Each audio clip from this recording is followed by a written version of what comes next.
Today we will be learning about John Brown. I know a lot of you are scratching your heads right now thinking, who is John Brown?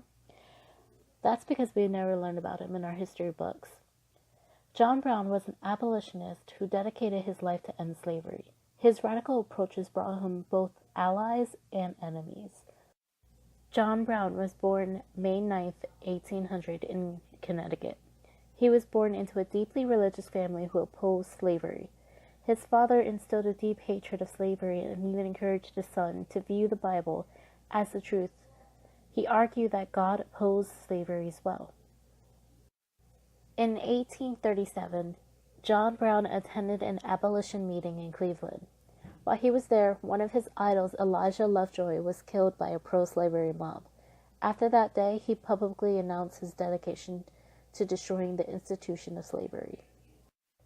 Within the next 10 years, John began planning ways to bring down slavery and gain the attention of prominent figures. In 1847, he met Frederick Douglass in Springfield, Massachusetts. Douglass once said, "Though a white gentleman is in sympathy a black man, and as deeply interested in our cause as though his own soul has been pierced with the iron of slavery." John started small. He gave land to fugitive slaves, raised black youths as one of his own, and even participated in an underground railroad in 1851. He helped establish an organization that worked to protect escaped slaves from slave catchers. Brown also organized self-defense classes for African Americans in the North to protect them from being claimed as runaway slaves by Southern slave owners. The name of these slave catchers were slave patrols. They were first established in South Carolina in 1704. The idea spread throughout the colonies. Slave patrols were an organized group who were predominantly white men who monitored and enforced discipline upon black slaves in the southern states. Their main purpose was to police runaways and defiant slaves. What most people don't know about is that slave patrols were the root of modern-day policing. Modern policing was born of a system of racism and divide and conquer strategies. On May 30th, 1854, the Kansas-Nebraska Act was passed by U.S. Congress.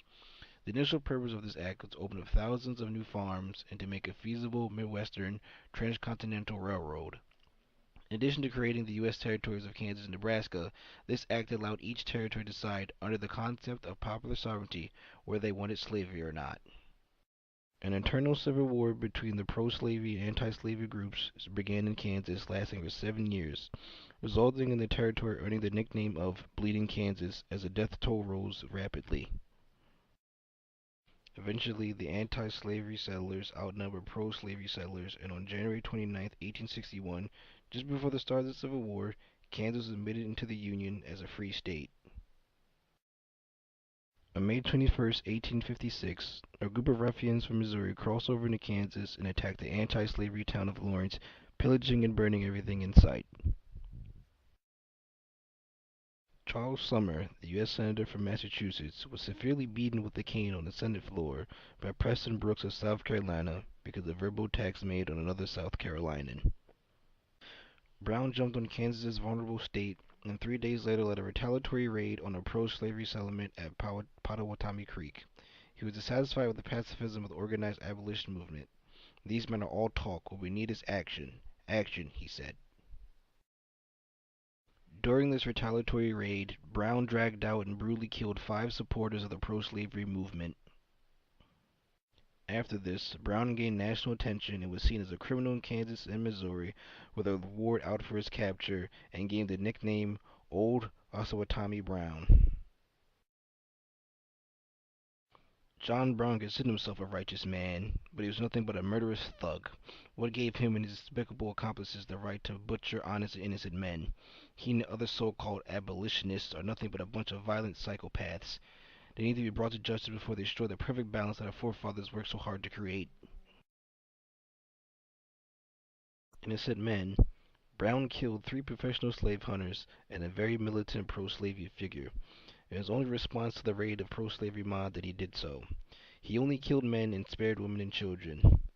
Our reactions in the North varied. Initially, the use of violence disinterested us from its goal, but many prominent figures such as Ralph Waldo Emerson and Henry David Thoreau took a firm stand in support of his actions. African Americans on all sides praised John Brown. Some denounced his use of violence, but endorsed his goal of abolishing slavery. After Bleeding Kansas, John Brown's persona was split into two: the righteous freedom fighter and the murderous radical criminal. Brown established a stronghold for escaped slaves in Maryland and Virginia. He continued small attacks in the following years, gaining more followers and also more enemies. In the summer of 1859, Brown and a small group of his followers planned to raid the Federal Armory at Harper's Ferry. They set up headquarters in a rented farmhouse in Maryland right across the Potomac River. On October 16th, Brown and his followers crossed the Potomac River at 4 a.m. and cut the telegraph wires, captured the railroad and wagon bridges, entering town. They seized several buildings at the armory and the rifle factory and kidnapped over 60 hostages, including the great-grandson of George Washington. He attempted to arm slaves and create a second army, but surprisingly, only a few joined. Brown's foolproof plan was cut short, as their only escape route, the bridge crossing the Potomac River, was cut off by local militia. Brown took his men into a smaller engine house and barred the windows. Shots rained from both sides. Robert E. Lee arrived shortly after with the Marines. They attempted to break the stronghold of the engine room using sledgehammers and succeeded by wielding a ladder through the window. Brown was wounded in the abdomen and back by a sword, and 10 of his followers, including his 2 sons, were killed. The events at Harper's Ferry not only increased the fears in Southern whites of slave rebellions and violence, but also raised issues for the presidential election of 1860. Henry Thoreau, in an address to citizens of Concord, Massachusetts, said, quote, "No man has ever stood up so persistently and effectively for the dignity of human nature." Now, responses to John Brown's actions at Harper's Ferry varied among the North and South. On December 2nd, 1859, Brown was hung in Charleston, Virginia, for murder, slave insurrection, and was the first person to be convicted of treason in the United States. Shortly after his hanging, meeting halls and churches in the North filled with sympathizers of all races who proclaimed Brown as a martyr. Counter-pro-Brown demonstrations rejected Brown outright and organized massive union meetings in Philadelphia, Boston, and New York. The new Republican Party in the South, including Abraham Lincoln, tried to distance themselves from Brown, condemning and dismissing him as violently insane. This drastically drove the political parties apart. As mentioned earlier, the opinions of Brown varied in the North and the South. The South unanimously agreed that Brown was a monster that needed to die. The raid opened some major concerns about the future of slavery. They thought he was radical, unpredictable, and crazy, and approved that he was hung. In the North, most people believed that John Brown was a hero and a martyr. They thought he ignited a fire that should have been burning a long time ago. Others in the working class feared Brown's vision of freeing slaves because of threats to their jobs. Other people denounced his use of violence, but overall supported what he fought for. Now, back to address why we don't learn about John Brown in our history books. The story of John Brown challenges a dominant paradigm or common knowledge that Lincoln was a supporter of abolition. He considered Brown crazy and radical and distanced himself along with the Republican Party at the time. He was more focused on the election and stayed away from the elephant in the room, which was slavery at the time. In class, all we learn is that in 1865, Lincoln signed the Emancipation Proclamation ending slavery, but we don't learn is that the Civil War was built off of tensions that Brown created.